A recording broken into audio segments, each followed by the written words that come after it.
দেখতে আসি চড়ক, এখন গাড়িটা ওঠাবো আমরা ঘাড়ত। আর কিভাবে যে এখানে রাস্তাটা পার করব, গাড়ির বাইকটা গেছে আমাদের এখানে ফেসে, এখানে গেছে পুরো ভেসে। টেকনোলজি ভাবে গাড়িটাকে और अभी तो रुको, क्लाइमैक्स अभी बाकी। তো হে গাইস, আমরা চলে আসি চড়ক পূজা দেখার জন্য, কাটাপোড়া জন্য চলেই আসলাম ফাইনালি। তো এখানে এখনই চালু করে দিবি কাটাপোড়া মেলা। তো এটা দেখার জন্য আমরা এতক্ষণ থেকে আসি। এখন রাত বেজে গেল 11টা, এত লেট। এটা দেখার পরেই তাড়াতাড়ি আমরা চলে যাবো, কারণ অনেক দূর থেকে চলে আসি আমরা, কারণ দেখবো বলে। তো তোমরাও একটু দেখো, ভিডিওটা দেখতে থাকো। আর একবার দেখো, মাঠটা ছোট বাট অনেক অনেক ভিড় হয়েছে। এইটুকু মাঠের মধ্যে আমি ভাবতে পারিনি এত ভিড় হবে।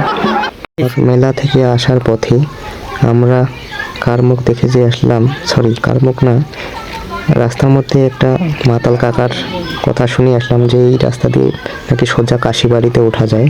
তো এসে দেখি এখানে রাস্তা নেই, এখান থেকে ভাঙা।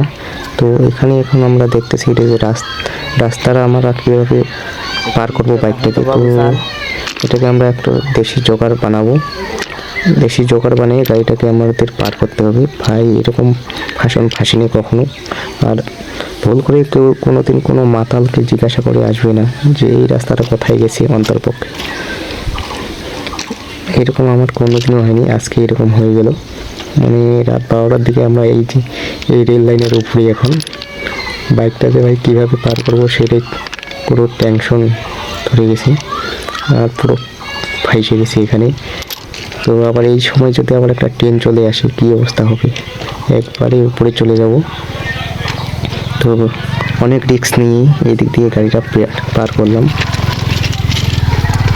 অনেক কষ্টে।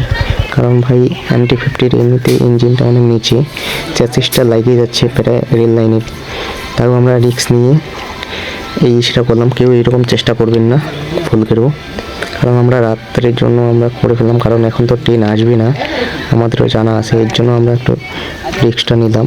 আর তোমরা এইভাবে কোনো রিস্ক নিবা না, কারণ ভাই এই মুহূর্তে বড় দুর্ঘটনা ঘটে যেতে পারে। কারণ এখন যদি একটা ট্রেন চলে আসে, আমাদের এই বাইকটা রেখেই পালাতে লাগবে, আমাদের দম নাই যে এই বাইকটা ফট করে উঠাই নেবো। তো যাই হোক, বের করেই নিলাম। আর রাস্তার মধ্যে একদম রোড ফাঁকা ক্লিয়ার, কুত্তা বিড়াল ছাড়া একটা মানুষ নাই রোডের মধ্যে। একবার চেক করো তোমরাই নিজের চোখে।